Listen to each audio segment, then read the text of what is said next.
Run, half-blood, run!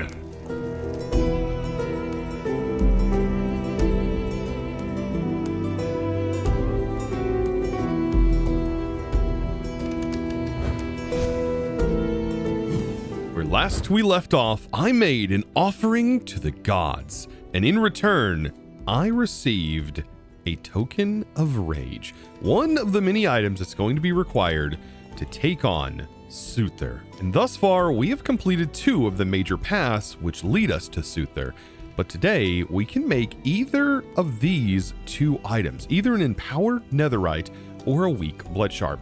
Both of these being something we should probably make eventually anyways, but the empowered netherite seems to be probably one of the easiest things for us to make, especially since we went down the tech tree. And you can see right here, the empower setup, it's not going to be too bad. We already have it all set up, and all of these items are things that are 100% obtainable. But when it comes to prepping the ritual, that's not the only item we're going to need. No, we're also going to need a nether star and even infused diamonds. However, the infused diamonds are probably some of the easiest things in this whole recipe. But alongside those incredibly easy items for us to craft up, I think the hard part of today is just going to be gearing up, because I think it's time for us to move away from the Malum gear and maybe try something a little bit more magical. And yes, I'm looking at you, Battle Mage gear. Yes, no, not Ars Nouveau. No. Instead, I'm looking at the Netherite Battle Mage set. This set is an incredibly powerful starter set for iron spells. This right here is just simply made from the regular wizard gear, and then you combine it with netherite and a smithing template. The only problem is we just don't have a smithing template yet, so we'll have to figure out if that is even possible to obtain. And we do have access to a nether-like realm, so I would hope that bastions exist. Now, along with crafting this gear, I think it might also be a good idea to take on, well, the Dead King over and over again until we can get at least one of its special drops, and that is its spell book. The reason I want this spell book is so we can make some more powerful spells, because according to this, it does say that the boss takes double damage to cold type magic attacks. While I don't have to fight it in its own arena, I kind of want to. Thankfully, the Dead King is supposed to drop the bone key every time you've defeated him, and so this should be quite simple for us to take on. Yes, it is still the same boss. We just have to take him on over and over again. And there goes phase 1. But phase 2 kicks back up again. It's so cool every time. And down goes the Dead King. And we get ourselves an ancient knowledge. Okay, that's not bad though. But I've got to keep taking this guy on until I get lucky enough to get either the staff he's holding or its spellbook. And out of that battle, we got it right here. So we did get the Necronomicon, which is something that I really wanted. Okay, so it took about 5 battles, but also in that battle, like, we get a lot of really good stuff. I also got the Conjurer's Talisman, and we can farm knowledge fragments this way. So this is a really interesting way of getting this. And once we have ourselves echo shards, I don't know how we get those later on. Maybe it's the normal way, but this right here is so good because this allows us to craft or learn knowledge of, well, eldritch spells. Very, very cool spells.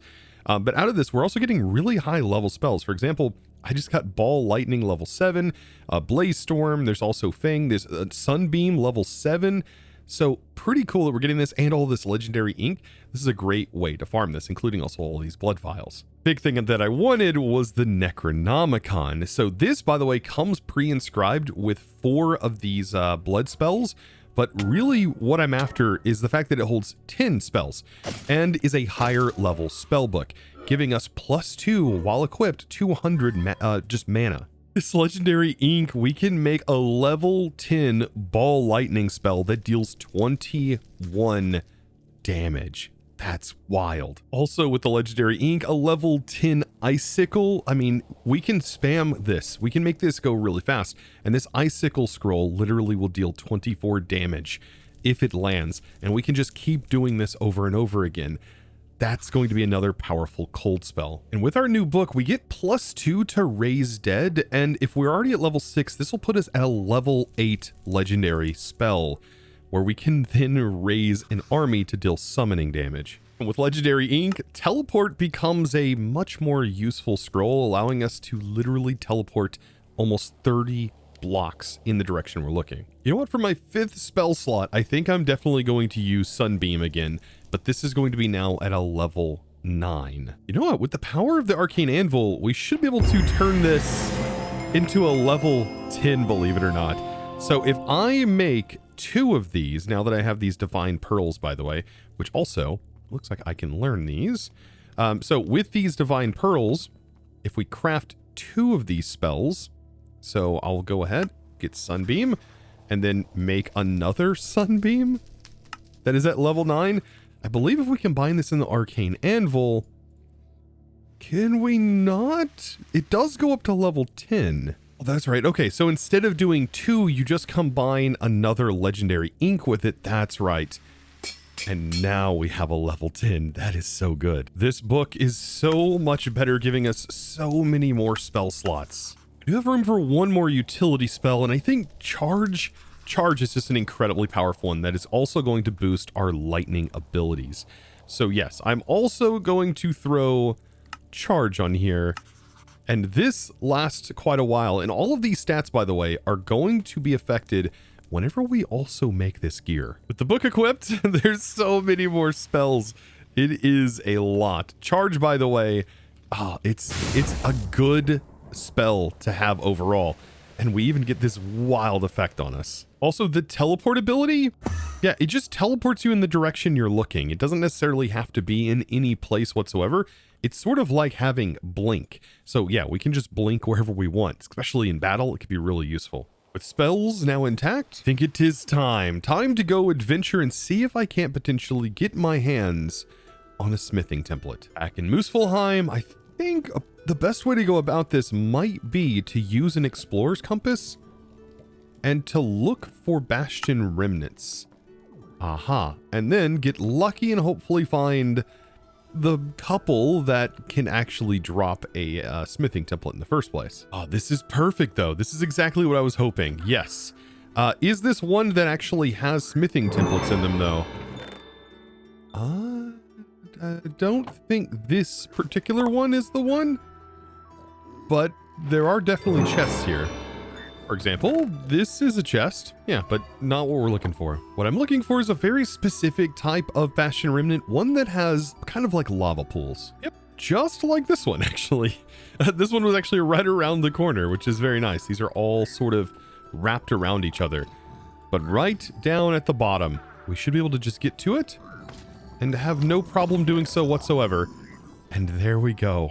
Yes, a smithing template. Outside of the smithing template, everything else should be quite simple as far as crafting the gear goes. Like, we just need to craft up like the wizard's hat, which means we're going to need probably 24 arcane cloth in total to craft the entire set, which will equate to about 192 of the arcane essence in total. I'm kind of interested to see though, what does this gear actually look like when it's fully equipped?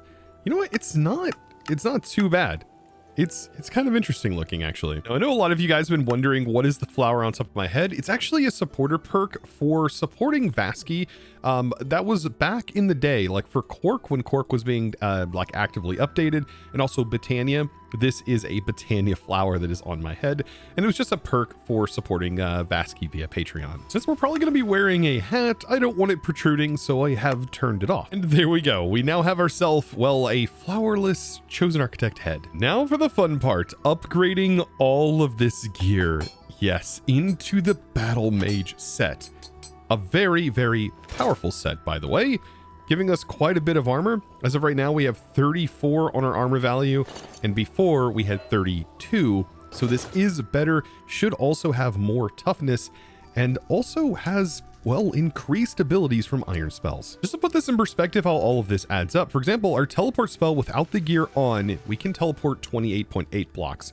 And with the gear equipped, we can now teleport 29.3 blocks. So adding any more spell power will increase the duration and these extended effects. Not only does it deal damage, it'll also increase the amount of time effects last and all kinds of other stuff.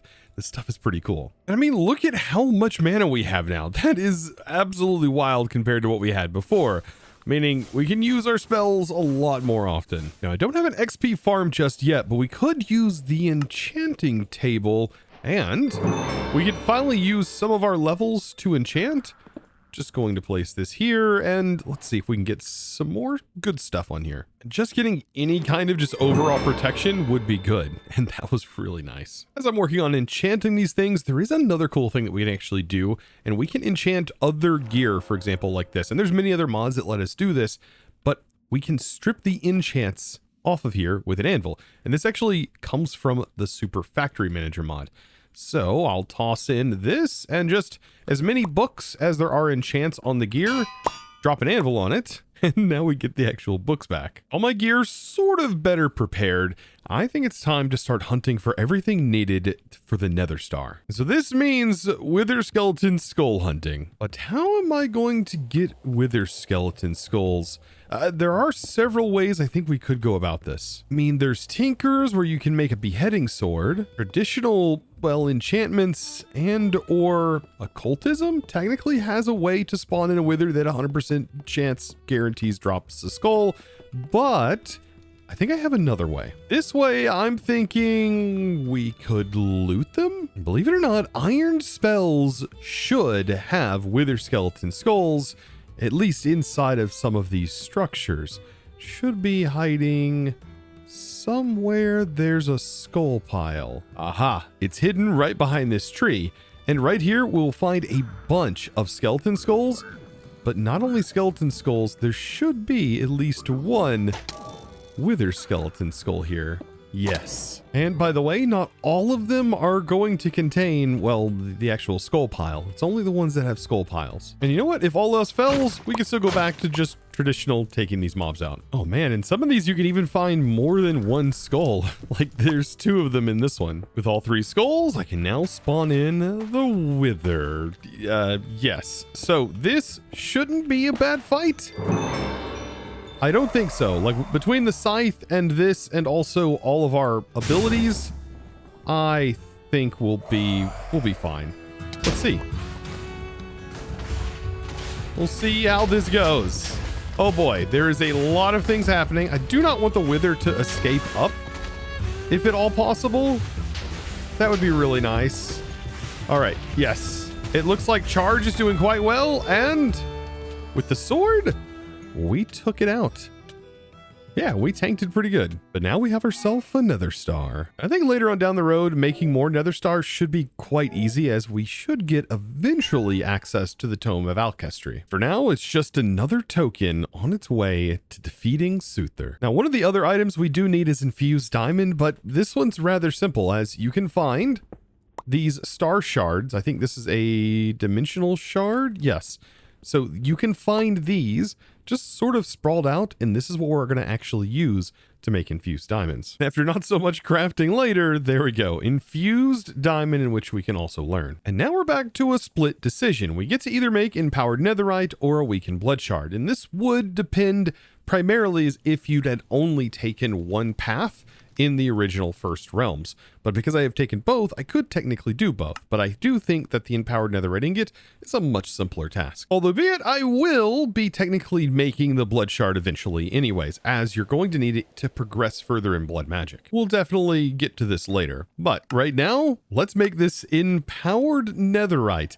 Very interesting, requiring netherite, kiwi, soulstone, and quartz, and a god crystal. Which a god crystal is just gold being blasted by our atomic reconstructor, it appears. So if I toss this in front of it, yeah, we do get a god crystal. And kiwi can also come from the atomic reconstructor. Soulstone can be found all over Muspelheim, and as far as quartz, well, we get that right away. Last but not least, the netherite ingot. Easy way that you can make it is by either doing it inside of your Tinker's Construct, or at this point, you should probably have yourself, well, an induction smelter, as this is another way to do it, as just simply crafting it is on a recipe. But once we have it, we can make more of it. And now it's time to empower it. which doesn't take all that long. And now we have the final ingredient needed to summon Suther. After taking a look at a little bit of the fighting mechanics, I think we're going to do mighty fine. Well, maybe besides this reflects projectiles part and also sets melee attackers on fire part, and also maybe the part about removing fire resistance from nearby players. That's going to be interesting. Either way, though, I think I am ready. So I guess it's time. Time for us to find where Suther's lair is. And oh my, this place is epic looking. It is a massive Colosseum. That's not horrifying at all. Okay. There's also hoglins here, which is kind of nice. There is all kinds of no good music happening right now. Oh my goodness. Before we dive too deep into this, it did recommend for us to keep the salamander eye on us. And this is going to hopefully put out fires that are nearby, which is going to be very nice. But also it did recommend fire protection in some capacity, which we do have a little bit of, and I think overall we should be fine when it comes to like fire damage. And also it says projectiles will get fired back at us, but unless we use ice projectiles. So I think with this one, we are going to be spamming a lot of icicle. Man, take a look at this arena. This is amazing looking. Well, I think it is time for us to drop all of the required items in and be prepared for a battle. Battle with Suther.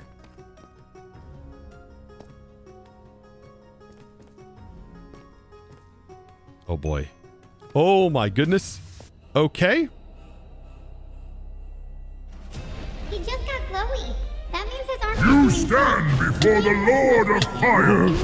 Kneel or burn. Okay. Patience. I know patience isn't our strong suit, but try. Oh, and it does lava. Everything about him is on fire. His sword is on fire. His armor Wait, is on you fire. can still projectile His hit eyes him. is on fire. When he does that,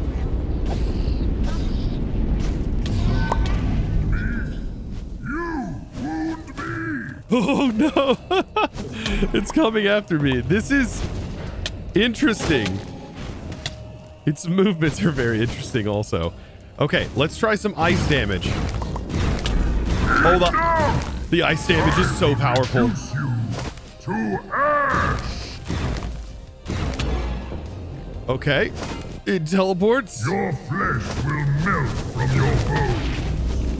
I am the right. Oh my goodness. All see now. All right, it's mad now. This is so wild. We are putting out fires though. Never truly die. Oh my goodness. Every time it tells us they don't truly die, which is a very interesting thing for them to say. I will say that. Suther now defeated. We should be left with the heart. But also in that battle, we got the Blaze instruction manual, which is another really nice spellbook. And with the flaming heart now, there's only one thing left to do, and that is consume.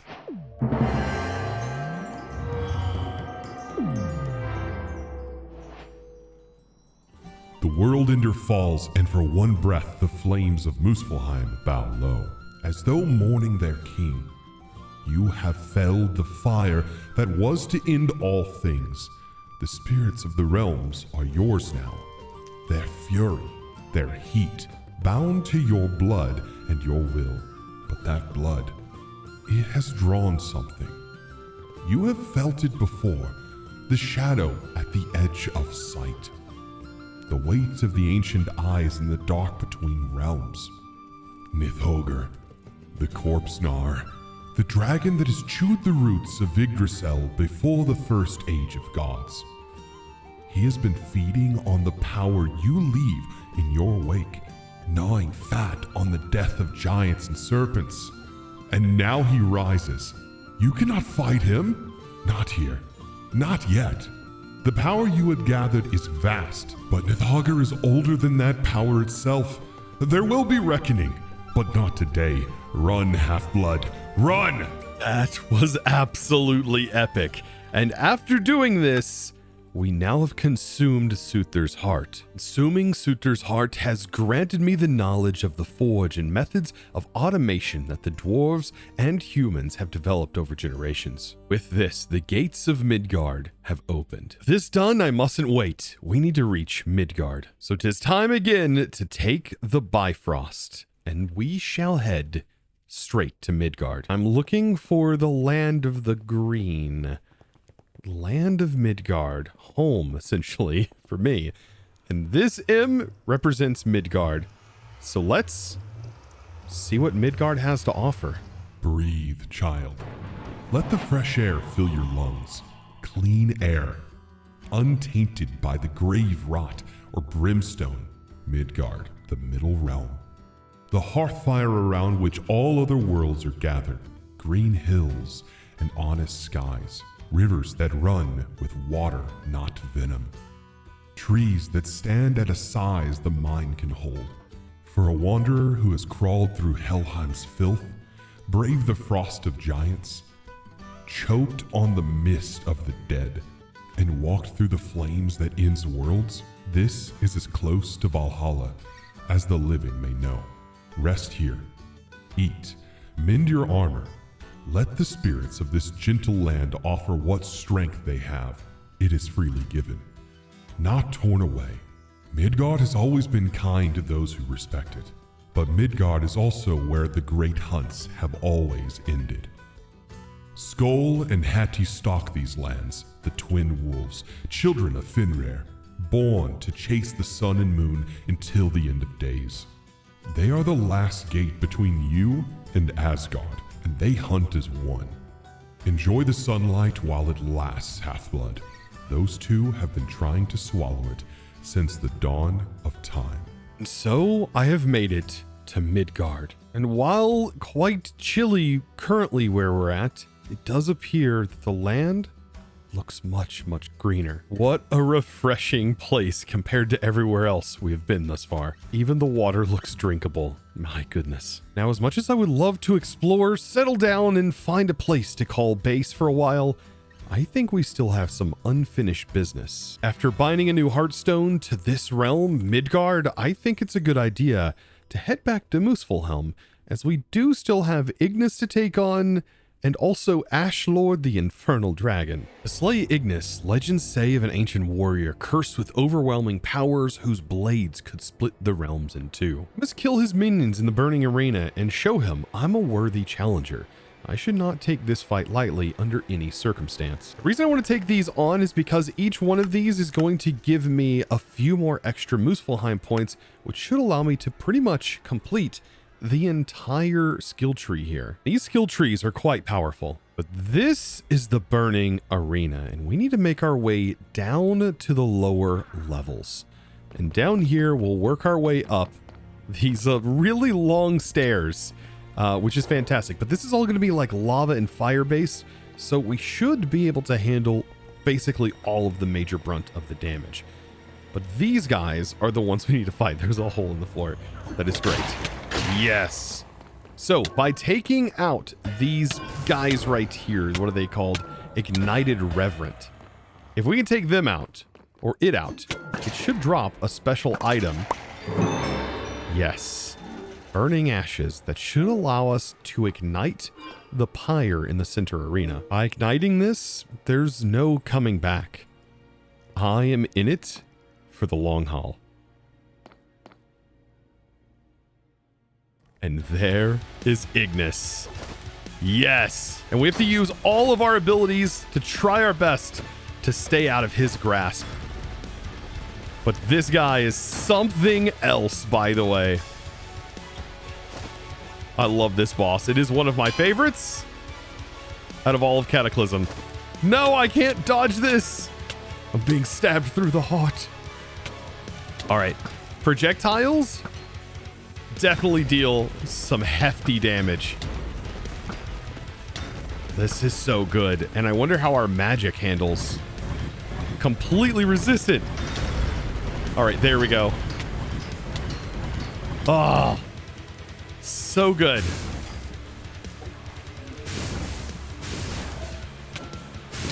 Yes.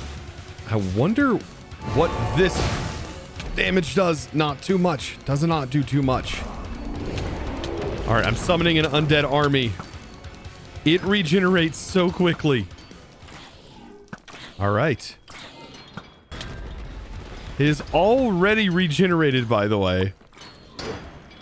Very difficult here. I have a feeling that the undead is breaking this. Yes, the undead is breaking this in some way. Okay. Well, let's let the undead disappear. Then I think we'll be able to deal more damage. Okay. Lesson learned. I can't have other things fight for me. We are in the next phase. Oh, he's moving. Let's get him with that bow damage. Aha.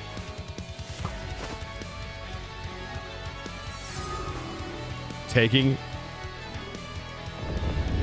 All right.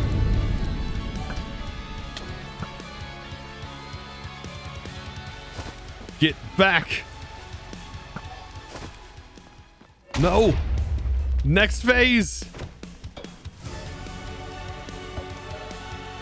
He's invincible right now.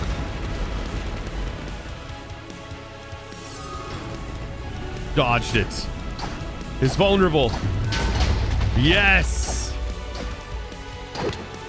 Take the hits and be done for, you fiend. Get out of here. Quit healing. No.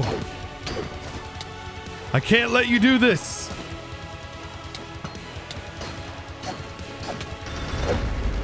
No.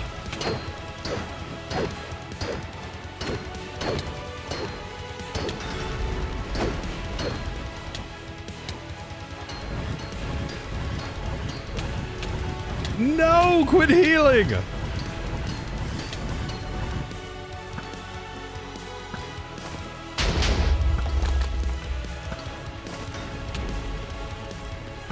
It's leeching life. I think I got it. One more and it's gone. Oh, this is always such a cool fight though. Still one of my favorites. And with that, Ignis has now been defeated. And we get so many extra points. We can do this fight over and over, by the way, and we do gain access to an incredibly, beautifully powerful sword, the Incinerator, which is beautiful right here. There's so many different things that we can actually craft with this, including some armor stuff. Very, very neat. But yes, it is going to require a little bit more of Cataclysm if we're going to do this. But man, the Ignitium chestplate is so good. Now, just when you thought it was all over, we could actually utilize this arena for our next mini-boss. And that's because Ashlord, well, it gets summoned in the summoning altar. To summon in Ashlord, we just need a little bit of soul-infused dust and a draconium block. And I have never fought this thing before, so I have no idea what to expect from it. Okay. It's a dragon. Yep. All right. That shouldn't be too difficult. It is a goofy looking dragon. Oh man, it can fly? Oh, well, that's not good. I can fly, but I'm trying my best to stay grounded. It just body slammed me. And it's invincible right now. Oh my goodness. That is crazy looking. All right, that was pretty cool, but it is for naught. Oh, that is wild. It's at that point where your DM asks you, how did you do it? Oh, so epic. That final transformation was really, really cool. And this boss actually drops the dragon bone, which we can use to make some dragon bone leggings. Interesting. And also a chest piece, it appears. It's also an interesting infusing recipe that makes an unstable solution for something that I have no idea what it's for, but it is a thing in here. But the primary thing I was after, even more skill points. We can't fully max out our tree yet because there is still technically one more quest in this section that we have not completed, but we will eventually get to it. And that is the quest that involves crafting this, which should get us the rest of the skill points needed for the tree. But with that, I would say we have successfully defeated Muspelheim. Now, after feeling quite successful with our journeys here in Muspelheim, I think it's time for us to head back to Midgard. And after this point forward, I think things are going to be getting a little bit more interesting and, well, brighter, as we've now reached Midgard. So this is Midgard. It looks most familiar, green and welcoming, stretching out in every direction under the pale gray sky, almost like home. But something feels off. The land is dotted with ruins of settlement long abandoned, overgrown, and swallowed by the earth.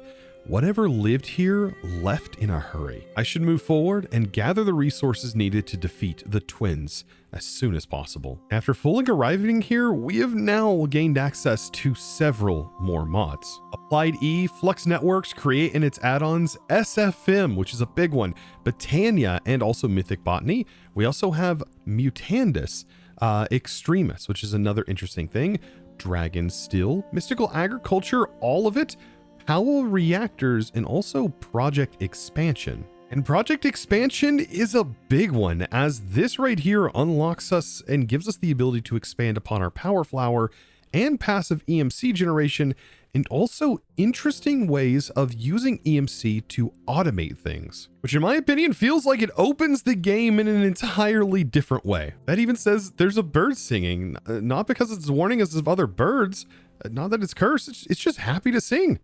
I get you, Vet. I do. Told you we'd be taking a vacation. But man, I tell you, I am super excited to get to explore Midgard in all of its glory. And you know what? If you're excited too, then be sure to click that subscribe button if you haven't already. And of course, give this video, guys, a huge thumbs up. So I think today we did quite fantastic, and we have a lot more ahead of us if we definitely plan on, well, furthering our journeys and figuring out why exactly we're here in the first place. And now, without further ado, I think it's time for me to thank the amazing supporter of today's episode. And that amazing thanks is going to go out to X. Thank you so much for your amazing support and choosing to support me over on the Discord by becoming a Discord premium member and supporting my content in one of the best ways possible.